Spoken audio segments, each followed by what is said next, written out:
Hello and welcome everyone. This is Miss Gillespie from the DeSoto East Middle School Library. I am the assistant librarian for this department. Today I will be reading a new chapter book called Maizon at Blue Hill. The reason why I'm starting a new chapter book is because I want to be able to give you a variety of books to listen to if you decide to. So we are still going to be reading the 8th grade Super Zero. What I want to do now is read the back of the book just to give us a summary of how the book is going to go. This book is written by Jacqueline Woodson. Here goes. Maizon Singh takes the biggest step in her life when she accepts a scholarship to boarding school and leaves her grandmother and her best friend Margaret behind on Madison Street. Blue Hill is a beautiful school. It seems to have everything: terrific teachers, small classes, a friendly roommate. Except that, including Mason, there are only 5 black students, and those other 4 girls are from wealthy families. Does Mason belong at Blue Hill after all? And even if she decides she doesn't, how can she possibly let her grandmother down? Well, let's get started. Chapter 1. Would you look at this, Grandma said. We were sitting on the couch in the living room.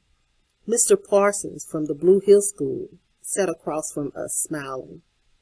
That's the hill the school was named for, he said, pointing towards the picture Grandma was looking at. I frowned at him and rolled my eyes. Did he think Grandma and me were bozos or something? The hill was blue. Well, sort of. It looked like it was covered with moss and grass at the same time. Flowers planted to spell out Blue Hill grew around the edge of it. Isn't this beautiful, Mason? Grandma pushed the photograph towards me.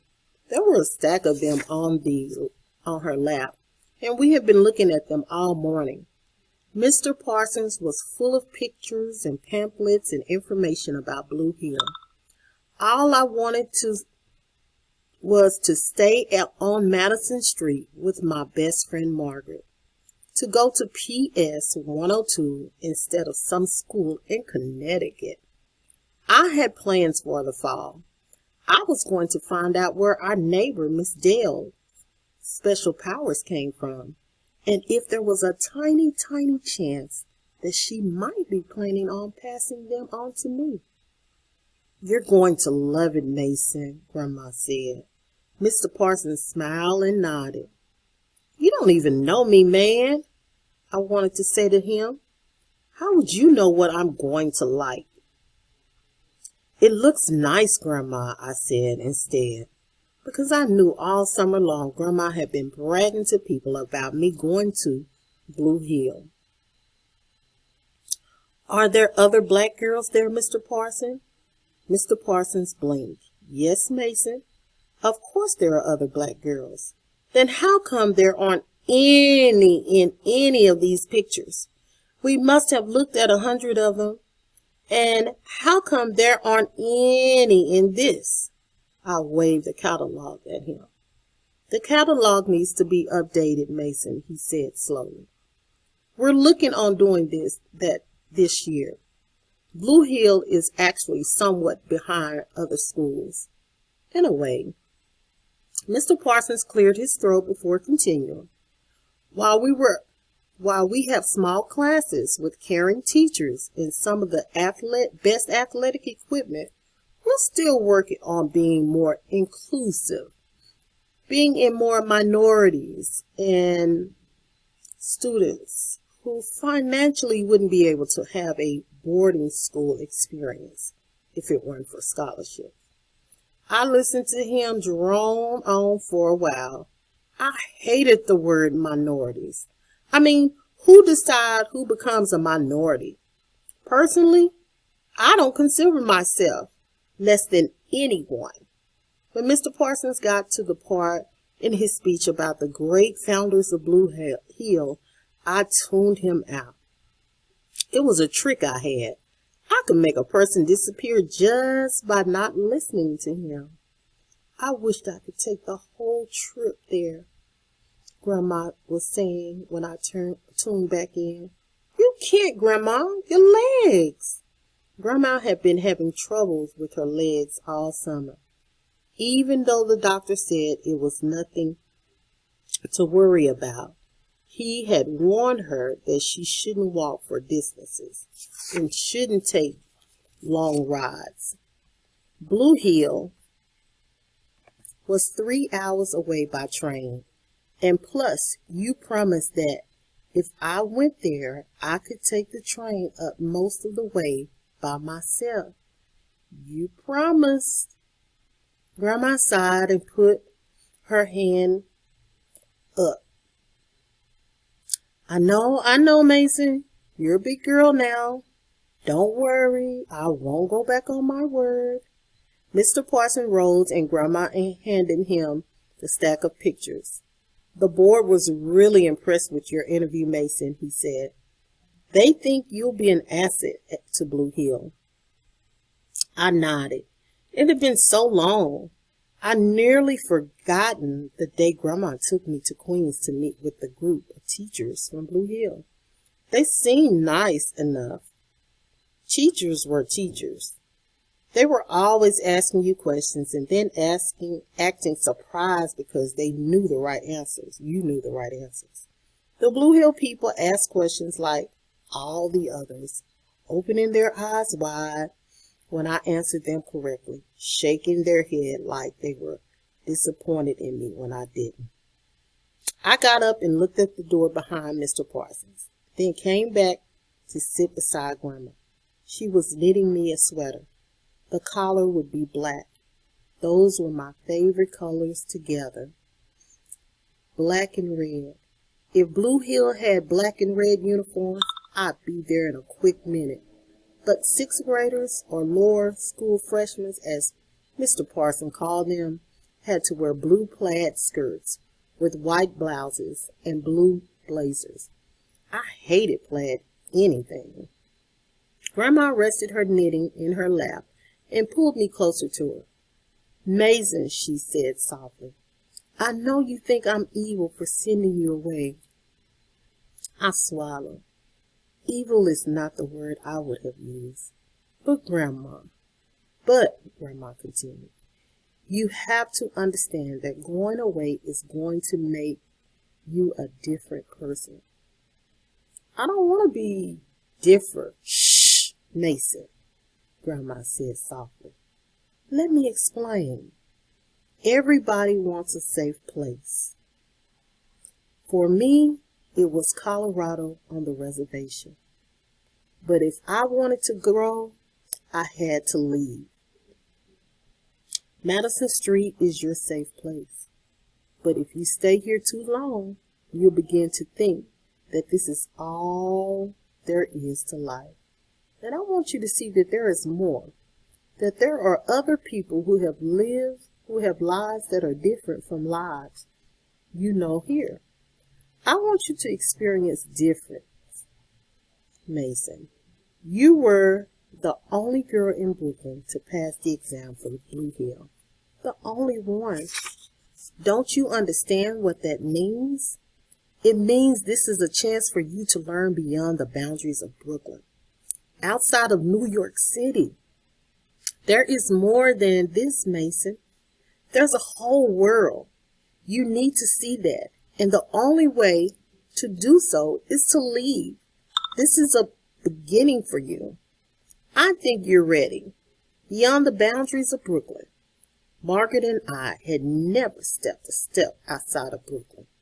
We had made a promise to see Manhattan together when we saw it for the first time. Margaret and I had made lots of promises to each other. We wanted to be best friends always. Anybody could have passed that stupid test, Grandma. They didn't even let Margaret take it. She would have passed, and then at least me and her could still be together. You'll be together, Maizon, and you and Margaret will always be together, right here She pressed her fingers to my chest. That's what makes best friends. It's not whether or not you live on the same block or go to the same school, but how you feel about each other in your hearts. I felt a lump rising in the back of my throat and swallowed. What if we change, Grandma? What if I come home and Margaret's not my best friend anymore? Then I won't have anybody. Grandma shook my shoulders and grinned. What about this old lady, Maizon? I looked up at Grandma. We had been together since I was a baby. Leaving her was too hard even to think about. You're in my heart, Grandma. Grandma smiled, picking up her needles again and snapping them together so quickly they nearly blurred. Maizon, Maizon, Maizon, she said softly. What am I going to do with you? Well, you could not send me to Blue Hill. That would be a start. And then what? You're too smart for the schools here in Brooklyn. What if I just skipped a grade, Grandma? Then I'd be okay. Grandma frowned. I want you to learn with children your age, Maizon. I don't want you to grow up before you need to. I won't grow up before I need to, Grandma. Promise. I'll just go to class and do my work. And then I'll come home and be with Margaret and Miss Dale and Hattie and Lil J. That's all. You'll start wanting to do things your classmates will be doing. Maybe they'll be able to stay up an hour later than you do. Then you'll want to stay up late because they make fun of you if they know your bedtime. Then you'll want to go out with them and stay out late. It won't be good. But if I'm smart, like the other kids, then why can't I go to school with them and do the things they do?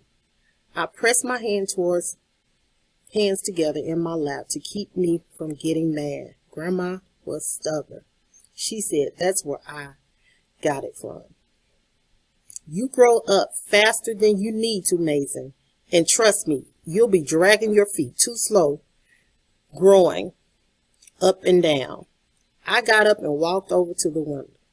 Outside, the sun was yellow-orange against Grandma's shrub, and I leaned against the sill and pressed my hand into the glass.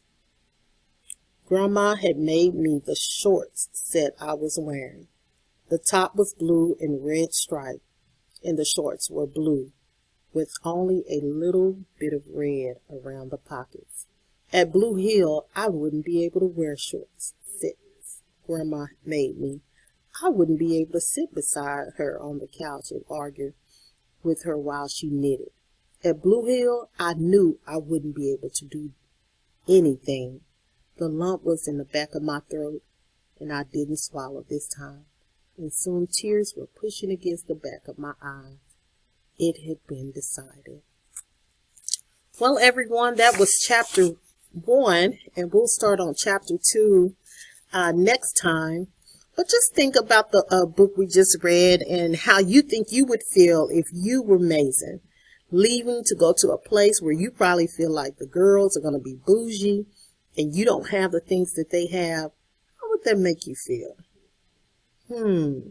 But the opportunities that have been given to you, life is the sky is the limit. Those are the things that her grandmother was thinking. And as a parent, those are the things that we think of. At the time, she couldn't see it right now, but her grandmother knew if she had the opportunity to get away, she would learn a whole new world that she would never know if she stayed on Madison Street. So I hope you enjoyed this book. I look forward to reading chapter 2 and getting to know Maizon and getting to know Blue Hill. I'll talk to you soon. Have a great day.